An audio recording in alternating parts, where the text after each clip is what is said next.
Hello every one, it's me Chandru. And ഇന്നത്തെ വീഡിയോയിൽ നമ്മൾ ഡിസ്കസ് ചെയ്യാൻ പോകുന്ന കേട്ടറ്റ് എക്സാമിനെ കുറിച്ചാണ്.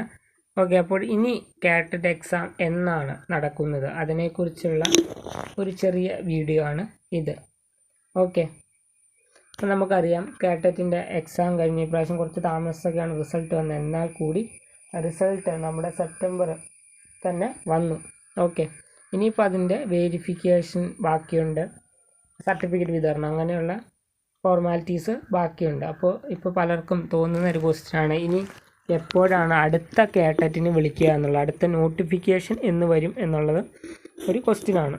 ഓക്കെ, അപ്പോൾ അങ്ങനെ നോക്കിക്കഴിഞ്ഞാൽ ഇപ്പോൾ നമുക്കറിയാം സെപ്റ്റംബർ, ഇനിയിപ്പം ഓണം വെക്കേഷനാണ്.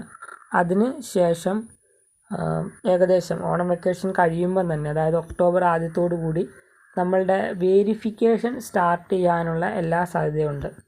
ഓക്കെ, ഒക്ടോബർ ആദ്യത്തോടു കൂടി വേരിഫിക്കേഷൻ സ്റ്റാർട്ട് ചെയ്ത് ഒക്ടോബറിൽ ആ വേരിഫിക്കേഷൻ കംപ്ലീറ്റ് ആവുകയാണെങ്കിൽ ഏകദേശം ഒക്ടോബർ അവസാനം അല്ലെങ്കിൽ നവംബർ ആദ്യത്തോടു കൂടി അടുത്ത കേട്ടറ്റിന് വേണ്ടിയുള്ള നോട്ടിഫിക്കേഷനും ഉണ്ടാവും. ഓക്കെ, അങ്ങനെ നോട്ടിഫിക്കേഷൻ വന്നാൽ ഡിസംബർ അല്ലെങ്കിൽ ജനുവരിയിൽ അടുത്ത കേട്ടറ്റ് എക്സാമും നടക്കുന്നതാണ്. ഒരു വർഷം 2 പ്രാവശ്യമാണ്. ഈ പ്രാവശ്യത്തെ ഫസ്റ്റ് വൺ ജൂണിൽ നടന്നു, പിന്നെ സെക്കൻഡ് വണ്ണാണ് നടക്കാനുള്ളത്. അത് ഡിസംബർ അല്ലെങ്കിൽ ജനുവരിയോടുകൂടെ ആ എക്സാം നടക്കും. ഓക്കെ, അപ്പോൾ ഇപ്പോൾ പറയാനുള്ളത് എന്താണെന്ന് വെച്ച് കഴിഞ്ഞാൽ നന്നായിട്ട് പ്രിപ്പയർ ചെയ്യുക. ഓക്കെ, ഇനിയിപ്പോൾ പ്രിപ്പറേഷൻ തുടങ്ങാൻ പറ്റിയൊരു ടൈമാണ്, കാരണം ഇപ്പോൾ എക്സാം കഴിഞ്ഞുള്ളൂ. അതുപോലെ തന്നെ പലർക്കും കിട്ടാത്തതുണ്ടാവും. ഈ എക്സാം ക്വാളിഫൈ ചെയ്തില്ല, കുറച്ച് മാർക്കുകൾക്ക് നഷ്ടപ്പെട്ടെങ്കിലും നിങ്ങൾക്ക് പ്രിപ്പയർ ചെയ്ത് തുടങ്ങാൻ പറ്റിയ ടൈമാണിത്. കാരണം ഇപ്പോൾ തുടങ്ങുകയാണെങ്കിൽ അത്യാവശ്യം നിങ്ങൾക്ക് നല്ലൊരു ടൈം കിട്ടും പ്രിപ്പറേഷന് വേണ്ടി. ആ രീതിയിൽ ഓരോ മെത്തേഡ്സ് ഫോളോ ചെയ്തുകൊണ്ട് കറക്റ്റായിട്ട് നിങ്ങൾ പഠിക്കാൻ നോക്കുക. ഓക്കെ, കാരണം സമയമുണ്ട്. ഇപ്പം നിങ്ങൾ തുടങ്ങുകയാണെങ്കിൽ നല്ലൊരു ടൈം നിങ്ങൾക്ക് കിട്ടും. നോട്ടിഫിക്കേഷൻ വന്നു കഴിഞ്ഞാൽ പിന്നെ സമയം കുറവായിരിക്കും.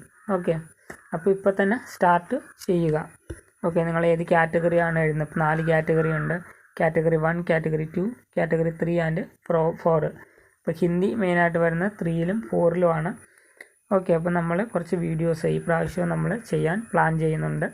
വരുന്ന ദിവസങ്ങളിൽ അതിനെക്കുറിച്ചുള്ള അപ്ഡേറ്റ് കൂടി നൽകുന്നതാണ്.